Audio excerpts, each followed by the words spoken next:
Attack சம்பந்தமாக அசாத் மௌலானா சணல் போக்கு கொடுத்தாரு தானே, அந்த அடிப்படையில் என்ன சிஐடி இன்றைக்கி வர சொன்னது.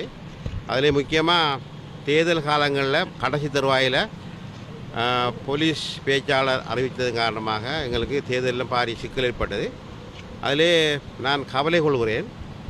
இந்த ஈஸ்டர் சம்பந்தமாக சணல் போவில் வந்த காணொலியை பார்த்தவுடன் நான் சிஐடிக்கு வந்து என்னுடைய கருத்துக்களை சொல்ல பதிவு செய்வதற்கு வந்தேன். அந்த நேரத்திலே இந்த குற்றப்புலனாய்வு திணைக்களம் சொன்னது, எங்களுடைய நாட்டை பொறுத்த வரைக்கும் இந்த இப்படியான விடயங்களை எடுத்துக்கொள்ள முடியாது, ஆகையால் இதை பற்றி நாங்கள் ஐஜியிடம் கைத்தோடு சொல்லுகிறோம் அப்படின்னு சொன்னார்கள். பின்னர் ஒன்று இடம்பெறவில்லை.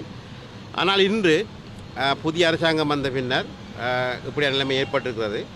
பரவாயில்லை. நான் உங்களுக்கு தெரியும், இந்த ஈஸ்டர் குண்டு தாக்கல் சம்பந்தமாக பார்லமெண்டத்திலே பலமுறை பேசியிருக்கிறேன்.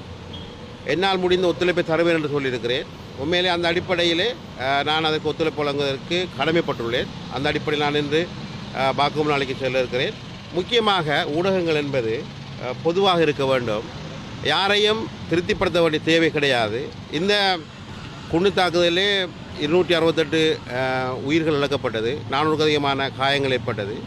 இதை வைத்து இன்னமும் அரசியல் செய்யாமல் உண்மையான குற்றவாளிகள் கண்டறியப்பட வேண்டும் என்பதிலே நான் உறுதியாக இருக்கிறோம். அந்த அடிப்படையில் இப்படியான எம்ஏ போன்றவங்களுக்கு நான் 2015 20 வரைக்கும் சிறைச்சாலையில் இருந்தேன். அப்படியாக இருக்கிற பொழுதோ இந்த நிலைமையை நான் பார்த்து மிகவும் வேதனைப்பட்டேன். அந்த பிள்ளைகளுக்கு எங்களால் ஒன்றும் செய்ய முடியாமல் இருப்பதை நான் கவலை கொண்டேன். அதன் பின்னரும் நான் சிறைச்சாலையில் இருந்த பொழுது சந்தித்த கைதிகள், முக்கியமாக குண்டு வெடிப்பின் பின்னர் கைது செய்யப்பட்ட இளைஞர்களெல்லாம் பேசியதை வைத்து என்னுடைய அனுபவத்துக்காகவும் மக்கள் மத்தியிலே இன மத நல்லிணக்கம் பெற வேண்டும் என்பதற்காக நான் புத்தகத்தை கூட வெளியிட்டிருந்தேன்.